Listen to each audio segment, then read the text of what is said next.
Iya, oke guys. 1, 2, 3, 4, 5. Welcome back to NT Vlog.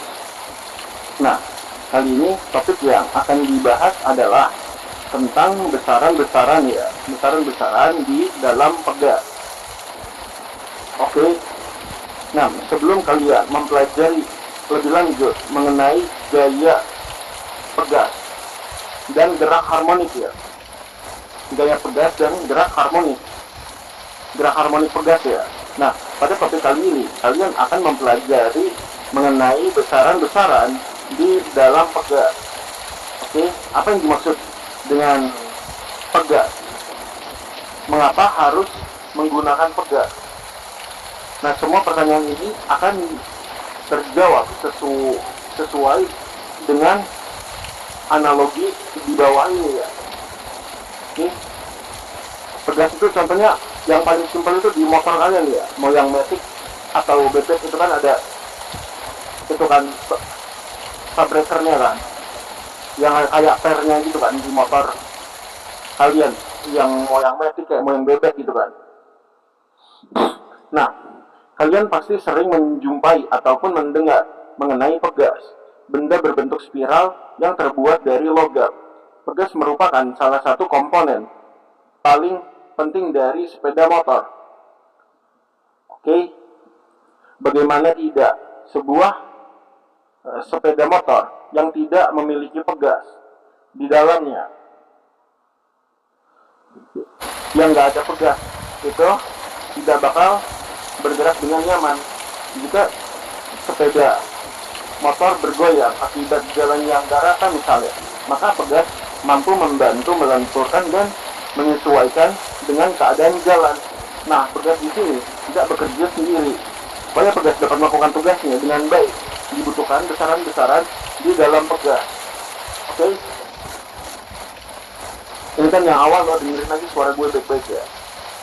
Apa saja besaran-besaran di dalam pegas? Mari kita simak ulasan berikut.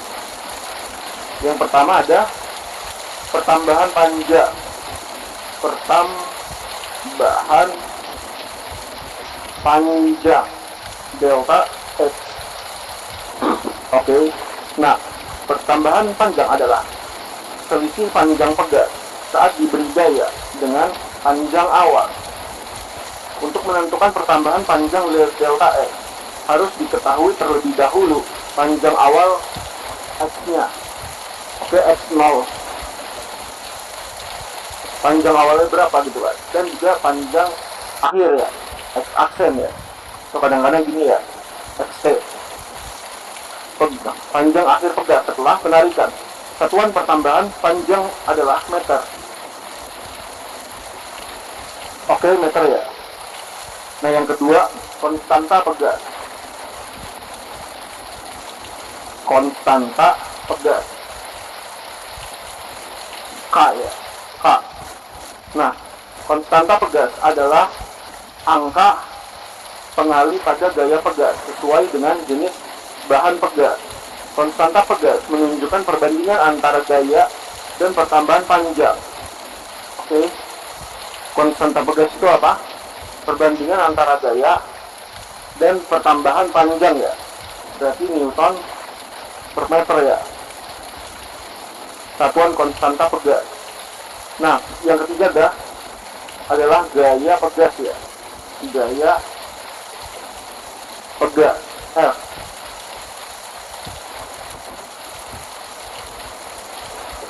Gaya pegas merupakan hasil kali antara konstanta pegas K dan pertambahan panjang delta X. Oke, gaya pegas itu merupakan hasil kali antara konstanta pegas K dan pertambahan panjang delta X. Benda yang diberi gaya akan mengalami suatu perubahan. Benda yang diberi gaya akan mengalami suatu perubahan, tetapi saat gaya hilang, benda akan kembali ke bentuk semula. Satuan gaya pegas adalah Newton ya. Nah, dia kan K kali delta X gitu kan. Nih, terserah ya, ini kali delta X gitu kan. Ya kan? Nah, kalau dia ini jadi kan dia let's say delta X sama F gitu ya. Sama F aja deh biar lebih ini ya. Biar lebih lo pahami ya. Nah, kalau nilai konstanta pegasnya itu meningkat gitu kan, berarti nilai F-nya gitu kan, kalau nilai konstanta pegasnya meningkat, ini K aja, ini di sini K ya.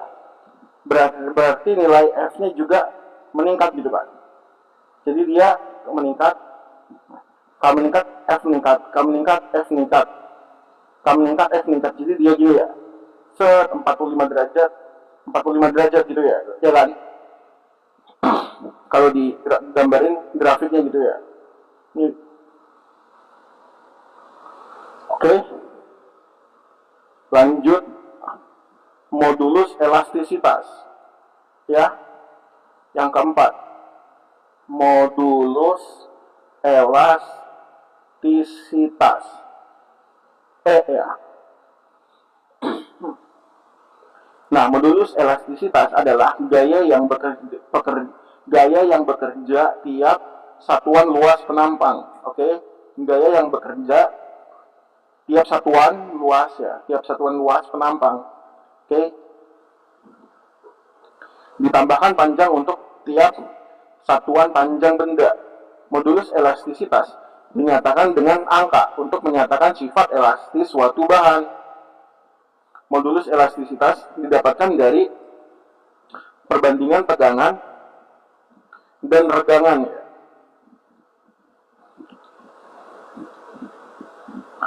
Perbandingan tegangan dan regangannya. Berarti Newton per M kuadrat. Gitu kan?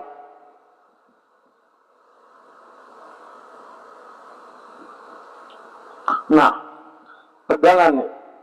Yang gue udah pernah ngajarin lo ya. Tegangan tali itu apa ya?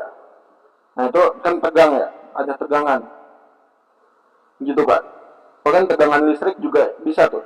Cuman ya sulit di abstraksi berpikirnya agak lebih gampang tegangan tali gitu kan. Oke, tegangan ya. Tegangan. Nah, dia begini ya. Set. Nah, ada bulunya di atas itu ya. Kayak upin ya. Pin. Nah, tegangan menunjukkan kekuatan gaya yang menyebabkan perubahan bentuk benda. Tegangan didapat dari perbandingan gaya F. Oke, gaya F terhadap luas penampang A. Oke, berarti satuan dari tegangan adalah gaya ya F. Newton per luas penampang ya. Meter persegi, Newton per meter kuadrat. Oke. Nah, yang keenam ada regangan ya, regangan. Regangan itu ya. Nah, regangan adalah perubahan panjang benda terhadap panjang awal. Gaya yang bekerja membuat bahan meregang. Regangan menunjukkan ukuran seberapa jauh benda berubah bentuk. Oke, regangan itu udah seberapa jauh bendanya berubah bentuk.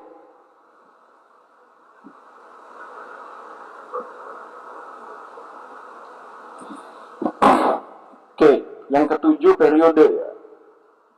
Periode T ya. T besar. Periode adalah waktu yang diperlukan untuk melakukan satu getaran ya. Kalau digerak melingkar satu putaran ya. Satuan SI untuk periode adalah sekon atau detik ya, S ya. Nah, kalau harmonik itu geraknya dia, let's say dia ada R gitu ya.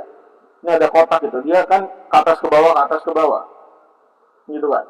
Atas bawah gitu kan. Nah, kalau ada let's say benda di deketin sini tali gitu ya. Dia kan atas bawah jadinya gini ya. membentuk grafik gitu ya, grafik sinus gitu ya. Oh, kosinus juga bisa sih, gitu kan.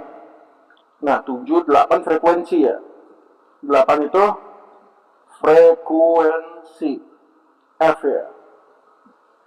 Frekuensi adalah banyaknya getaran yang dilakukan setiap satu satuan waktu. Oke. Satuan frekuensi adalah hertz ya. Biasanya 1 detik ya kalau di gerak melingkar gitu ya, ya kan. Nah, yang ke-9 simpangan ya.